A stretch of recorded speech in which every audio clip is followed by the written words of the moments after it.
through the highways till my shadow turns to sun rays, and on we'll go through the wastelands, through the highways, and on we'll go.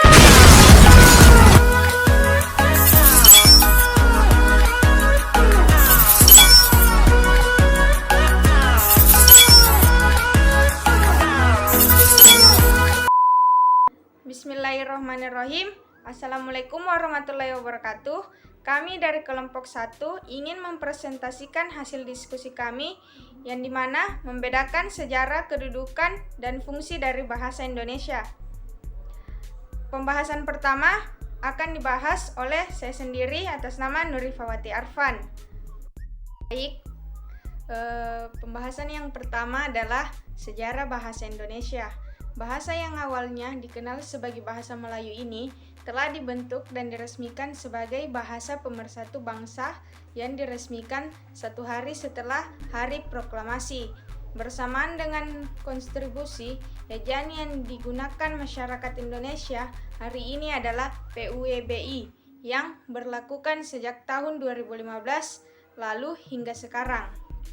Penamaan bahasa Indonesia bermula seiring dengan Sumpah Pemuda pada 28 Oktober 1928, di mana salah satu isinya menyebutkan berbahasa yang satu yakni bahasa Indonesia.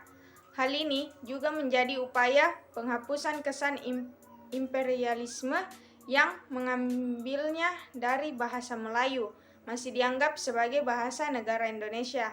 Perkembangan bahasa Indonesia mulai terlihat dari media massa, yaitu sebagai berikut. Yang pertama, jumlah dan bentuk kata singkatan bahasa Indonesia terus bertambah. Dan yang terakhir adalah meningkatnya jumlah penggunaan istilah dan bahasa asing dalam surat kabar.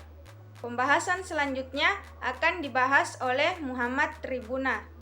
Terima kasih atas kesempatan yang telah diberikan. Berikut pemaparan materi mengenai kronologi perkembangan ejaan bahasa Indonesia dari awal hingga saat ini. Pertama adalah ejaan Van Opus Gen, diterbitkan pada tahun 1901 yang masih disebut sebagai bahasa Melayu dan menjadi pedoman ejaan pertama yang resmi. Kedua adalah ejaan Suwandi, menggantikan ejaan Van Opus Gen. Pedoman ejaan Suwandi atau ejaan Republik diresmikan pada 19 Maret 1947 sesuai dengan keputusan Menteri Pendidikan. Ketiga, ejaan pembaruan. Berdasarkan usulan Muhammad Yamin, agar ejaan Suwandi disempurnakan, maka diadakanlah Kongres Bahasa Indonesia II pada 1954. Keempat adalah ejaan LBK. BK yaitu singkatan Lembaga Bahasa dan Kesusastraan. Bisa dibilang ejaan ini adalah lanjutan ejaan Melindo yang gagal diresmikan. Kelima adalah ejaan yang disempurnakan. Anda mungkin familiar dengan pedoman EYD ini. Pedoman ejaan ini berlaku dari tahun 1972 hingga 2015. Dan terakhir adalah ejaan bahasa Indonesia, populer dengan istilah PUEBI atau singkatan dari Pedoman Umum Ejaan Bahasa Indonesia. Sekian, saya kembalikan kepada moderator. Pembahasan selanjutnya akan dibahas oleh Nurul Maharani. Terima kasih atas kesempatan yang diberikan kepada saya. Berikut pemaparan materi mengenai kedudukan bahasa Indonesia. Kedudukan bahasa Indonesia diidentifikasi sebagai bahasa persatuan, bahasa nasional, bahasa negara, dan bahasa standar. 1. Sebagai bahasa persatuan. Bahasa persatuan adalah pemersatu suku bangsa, yaitu pemersatu suku, agama, ras, dan antar golongan bagi suku bangsa Indonesia dari Sabang sampai Merauke. Fungsi pemersatu ini sudah dicanangkan dalam Sumpah Pemuda pada tanggal 28 Oktober tahun 1928.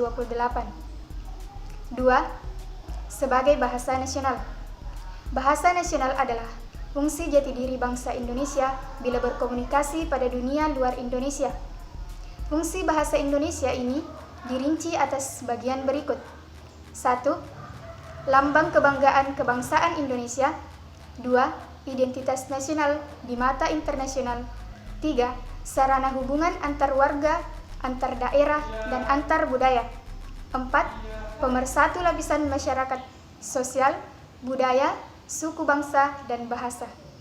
Baik, pembahasan selanjutnya akan dibahas dengan Rizky Aulia. Terima kasih atas kesempatan yang telah diberikan. Perkenalkan, nama saya Rizky Aulia Aksa. Saya akan melanjutkan materi yang telah dipaparkan oleh rekan saya mengenai kedudukan bahasa Indonesia. Yang ketiga adalah kedudukan bahasa Indonesia sebagai bahasa negara. Sebagai bahasa negara, bahasa Indonesia merupakan bahasa yang dipergunakan dalam proses administrasi negara untuk berbagai aktivitas, contohnya dalam proses penyelenggaraan pendidikan. Dan yang keempat adalah sebagai bahasa baku. Bahasa baku atau bahasa standar merupakan bahasa yang dipergunakan dalam pertemuan-pertemuan yang sangat resmi. Pembahasan selanjutnya akan dibahas oleh Firman Pombalo. Terima kasih atas kesempatan yang diberikan. Berikut pemaparan materi tentang fungsi bahasa Indonesia. Dalam hal ini, bahasa Indonesia diketahui mempunyai dua kedudukan, yaitu sebagai bahasa nasional dan bahasa negara. Dalam kedudukannya sebagai bahasa nasional, fungsi bahasa Indonesia adalah sebagai lambang kebanggaan kebangsaan, identitas nasional, alat penghubung antar warga, antar daerah, dan antar budaya, serta alat pemersatu suku, budaya, dan bahasa di Nusantara. Sedangkan dalam kedudukannya sebagai bahasa negara, fungsi bahasa Indonesia adalah sebagai bahasa resmi kenegaraan, bahasa pengantar pendidikan, alat perhubungan tingkat nasional, dan alat pengembangan kebudayaan, ilmu pengetahuan, dan teknologi. Salah satu fungsi bahasa Indonesia adalah menjadikan bahasa Indonesia sebagai bahasa pengantar dalam pembelajaran, termasuk pada buku teksnya. Teks dalam pembelajaran bahasa Indonesia sesungguhnya bukan sesuatu yang baru. Hal itu sudah menjadi bagian dari komponen pembelajaran bahasa secara terintegrasi. Bahasa tidak lepas dari konteks dan teks. Terakhir akan diteruskan oleh Muhammad Irsyad. Bismillahirrahmanirrahim. Assalamualaikum warahmatullahi wabarakatuh.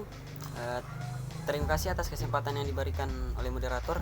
Berikut pemaparan materi mengenai fungsi bahasa Indonesia.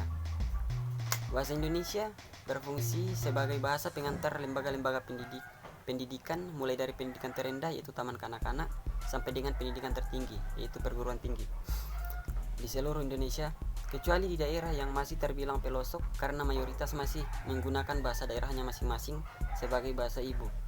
Di daerah ini, bahasa daerah boleh dipakai sebagai bahasa pengantar pendidikan tingkat sekolah dasar sampai tahun ketiga. Setelah itu harus menggunakan bahasa Indonesia.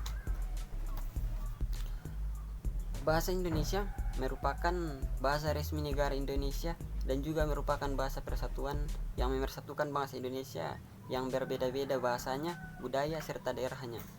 Sedangkan pendidikan berarti usaha sadar untuk menyiapkan peserta didik melalui kegiatan bimbingan pengajaran dan atau latihan bagi peranannya di masa mendatang. Bahasa Indonesia dan pendidikan mempunyai hubungan yang erat untuk memajukan bangsa Indonesia di masa mendatang serta untuk mengembangkan ilmu pengetahuan. Sekian, saya kembalikan ke moderator. Assalamualaikum warahmatullahi wabarakatuh.